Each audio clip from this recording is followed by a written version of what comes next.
And this video is done using a tool called Blender. Has anyone heard about it? Yeah. So Blender is a 3D animation program with which you can also do visual effects. And in the recent release, VFX was also added into it. So this is a very short video which will show you what can be done with Blender.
So that's not a video, that's entirely a animation.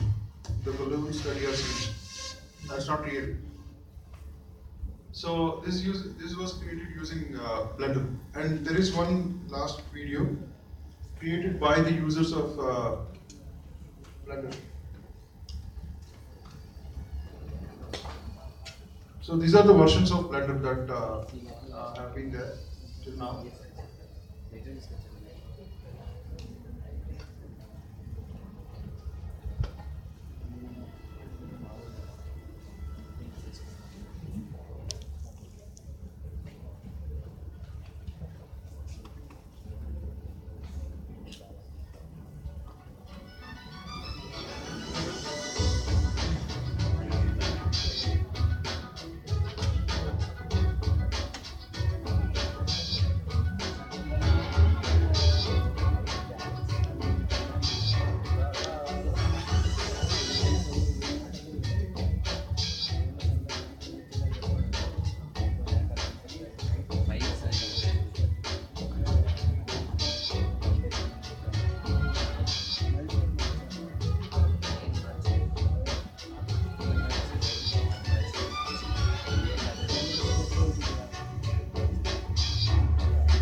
So those are the videos created using Blender. So that is the contrast between the ASCII art and the real graphics, which are used in the industry right now.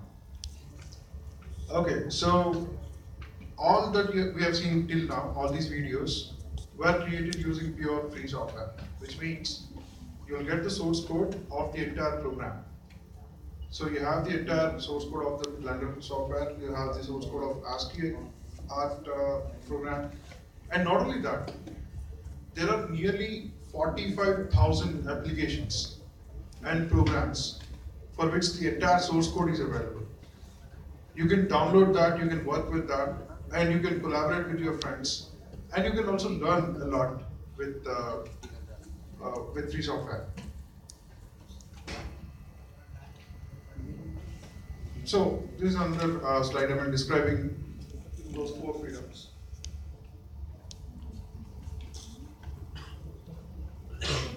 So here, as it says, like free software is more important now because it's easier to fool people than to convince them that they have been fooled. Did you get it? It's easier to fool people than convincing them that they are getting fooled. Now, one example of that is, of course, using most of the social media applications that we use today.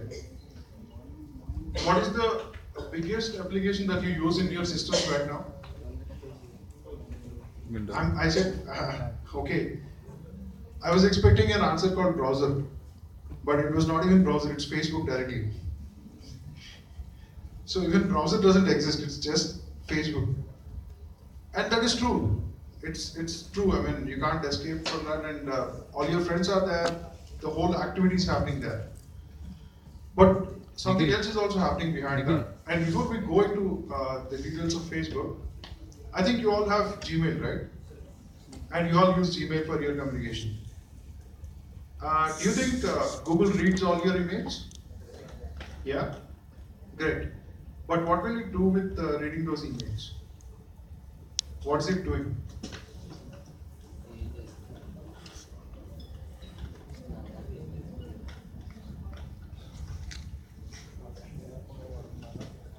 Any idea? What is it doing?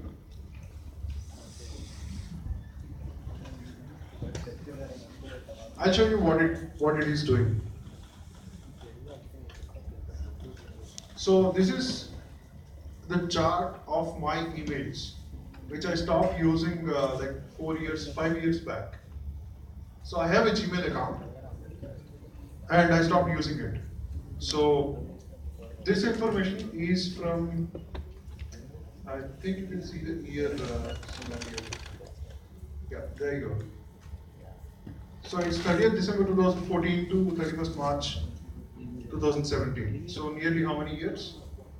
It's like 13 years. Yeah, almost roughly 13 years of information is this. And this is the period when internet was not, I mean, it was just coming up, you know. And I always have alternate email IDs, and I never preferred Gmail most of the time. In spite of that, this is what it makes out, and this is just the, you can't say even tip of the iceberg, it is like the atom on tip of the iceberg. That's how much information is this. So this is showing the connections. The bigger circles are the people or email IDs with whom I am frequently interacting, and who are they related to. So for instance, if I click Kiran, so I interact with Kiran a lot, and Kiran is linked with all these people around him. Now Sharath is another person with whom all these people are linked with. And in fact, this is my email ID, which I'm sparsely using it. And this is information from how much?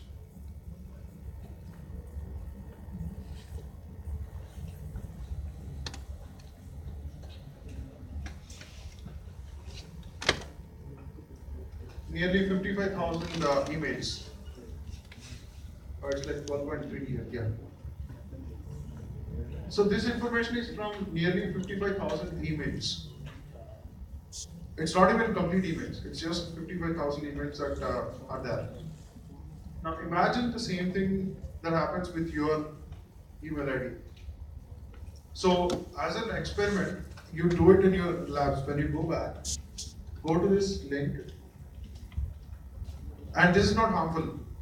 I mean, Google anyways is taking your data. So what happens if somebody else is taking your data? It doesn't matter. And moreover, these people have done this experiment to show what happens in the background. So make a note of this. And try it out in your labs. You can take a note of this URL and try it out in your lab. Give your email ID. If you have your Yahoo email ID, you can also give Yahoo email ID. I'm sure most of you may not have Yahoo.